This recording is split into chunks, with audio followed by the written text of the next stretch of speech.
bienvenue dans Amuser, le podcast qui parle d'art simplement. Je suis Julie Bonneau, je vis à Paris, j'aime l'art, la culture et les musées, et j'ai créé ce podcast pour partager cette passion. L'objectif d'Amuser, c'est de raconter l'art autrement, de raconter l'art de manière ludique et décalée, de ressentir l'art sans trop l'intellectualiser. Si comme moi vous aimez apprendre sans faire trop d'efforts, vous êtes au bon endroit. Un nouvel épisode d'Amuser est mis en ligne tous les lundis. Vous pouvez vous abonner à Amuser sur les plateformes iTunes, Deezer et Podcast France. Je serai ravie de recevoir vos commentaires et suggestions, voire vos bonnes notes si ce podcast vous plaît. C'est le meilleur moyen d'encourager et de soutenir Amuser. Vous pouvez également me suivre sur les réseaux sociaux. Sur Instagram et sur Twitter, c'est le compte amuser_fr et sur Facebook et via la chaîne YouTube sous le nom Amuser. Aujourd'hui, je vais vous parler de Picasso, mais surtout d'une de ses œuvres en particulier. Alors peut-être son œuvre la plus emblématique, la plus spectaculaire, la plus importante en tout cas pour moi, parce qu'elle a changé ma façon de voir cet artiste, et elle m'a permis de le comprendre un peu mieux après ça. Bref, je vais vous parler d'un choc. Je vous refais pas la biographie de Picasso, c'est un artiste multitalent du XXe siècle, peintre, sculpteur, dessinateur, graveur. Pour moi, Picasso est grand, tout simplement. Grand parce qu'il s'est sans cesse renouvelé, il est passé par de multiples périodes, comme on dit en histoire de l'art. Période bleue, période rose, cubisme. Il a été beaucoup influencé dans son art par les femmes de sa vie, mais Picasso et les femmes, c'est une longue histoire dont on reparlera sans doute dans un autre épisode. Bon, pour être très honnête avec vous, pendant longtemps, j'ai pas vraiment compris la période cubiste de Picasso. Étant plutôt une fan d'impressionnisme et aimant la clarté en peinture comme ailleurs, j'étais assez hermétique aux Demoiselles d'Avignon et autres violons déstructurés. Pour moi, c'était vraiment du charabia artistique et il y avait vraiment un océan entre moi et cette esthétique. Je crois que le problème principal, c'est que je comprenais pas ce qu'on voulait me montrer.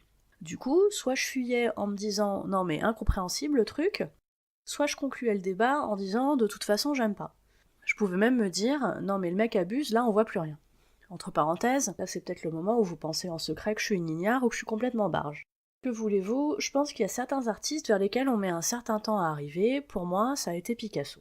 Et ça a pris quelques années pour que je m'y intéresse vraiment. Alors là, je sens qu'une question vous taraude, que vous brûlez d'impatience de savoir à quelle occasion mon épiphanie sur Picasso s'est produite. Je vous comprends, ce suspense est carrément insoutenable, et je vais y mettre fin tout de suite. Eh bien le jour où j'ai aimé Picasso pour la première fois, je dirais même le jour où j'ai été bouleversée par Picasso, c'est le jour où j'ai vu Guernica. Bon, comme ça peut paraître un peu banal, vous vous attendiez peut-être à quelque chose d'un peu plus croustillant. Ça n'enlève rien au choc que j'ai ressenti. Alors c'était pas la vraie Guernica, si je peux le dire comme ça, parce que la vraie elle est à Madrid et elle bouge pas. D'ailleurs, je vais aller la voir à la fin de l'année et je vous raconte pas comment je suis excitée comme une puce, il y a moyen que je vous en reparle. J'en ai donc vu pour le moment seulement des reprographies de Guernica et la première fois c'était dans une expo fin 2012 à Paris. Si vous avez écouté l'épisode 0 d'Amuser, vous savez qu'à ce moment-là, j'étais au tout début de ma découverte des expos et des musées parisiens. Le choc en était donc plus violent. Alors Guernica, je vous le rappelle, c'est la représentation par Picasso du bombardement de la petite ville espagnole de Guernica qui a été ordonnée par les nationalistes espagnols en 1936. Moi, ce qui m'a marqué dans Guernica, c'est évidemment la violence, et puis cet enchevêtrement de corps, d'animaux, tous ces cris sourds d'innocents. Alors il y a tout un tas d'analyses qui décryptent Guernica, ses personnages, les animaux, la lumière. Comme toutes les grandes œuvres, on pourrait passer des heures à la décrypter, et chacun peut voir ici le symbole de quelque chose. Pour ma part, je vous renvoie vers l'analyse d'œuvre qui a été faite par Le Grand Palais, qui est dispo sur YouTube et dont je vous mets le lien dans les notes de cet épisode. Je trouve que c'est très bien fait, c'est accessible et c'est efficace. Je trouve que la violence de la scène, elle est vraiment aggravée, si je peux le dire comme ça, par le noir et le blanc et les camailleux de gris.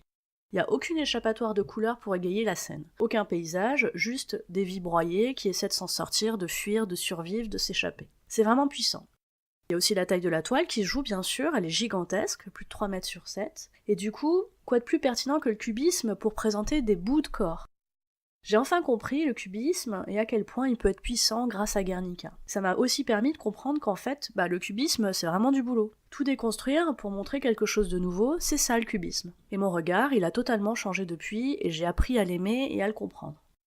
J'ai retrouvé exactement la même émotion que la première fois quand j'ai visité récemment l'exposition consacrée à Guernica au musée Picasso de Paris. C'est une expo qui s'est tenue jusqu'à fin juillet 2018.